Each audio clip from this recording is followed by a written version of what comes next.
This is the first in a commercial property forum sponsored by Stuart Title. So thank you very much indeed for coming along.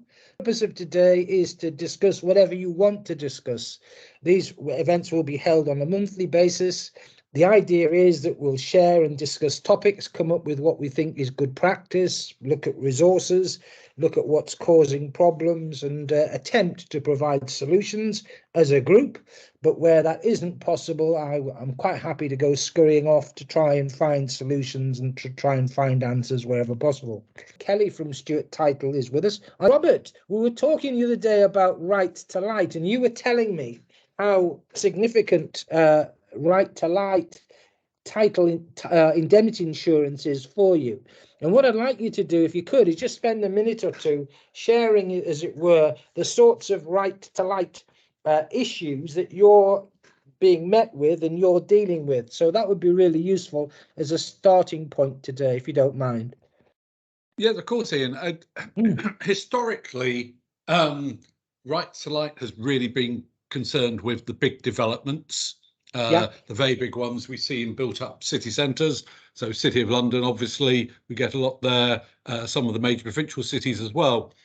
The trend more recently is towards it affecting smaller scale developments.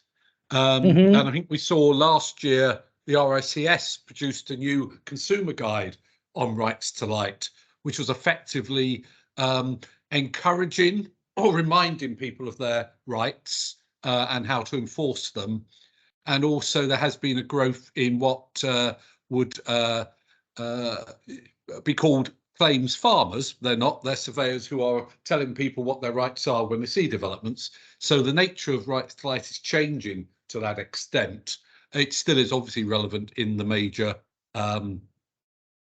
development situations, and the fear is always that the courts are willing to stop you developing. They will injunct, they will make you pull down, rebuild. So it is really the most serious claim you can have against you as a developer, I think. The market has changed over the years. Good news for clients, less so for insurances. Premiums are coming down, and it is available there. And also, probably the major change has been the growth of agreed conduct policies. The old version policy, basically get insured, wait and see if somebody comes out of woodwork, is attractive in some ways. But for a developer who wants to get on, develop a building, let it, sell it, whatever, agreed conduct, which allows them within certain parameters to approach potentially interested parties whilst retaining the insurance on other parts or on higher claims, is more attractive now, and that's offered by, or certainly it can be offered in most situations by most insurers now. All right, thank you for that. That's great. So can I just ask everyone, are you encountering issues relating to rights to light? Has anyone taken out a policy? Anyone thought about a policy? So again, I'll just open that up to everyone. Anyone? I have had one. Hello. Go on. It was 9 townhouses in Leamington Spa, and because we were using a London lender with London lawyers, they said we had to do a right of light survey, and the survey was sufficient to prove that we weren't infringing, but it was extremely expensive.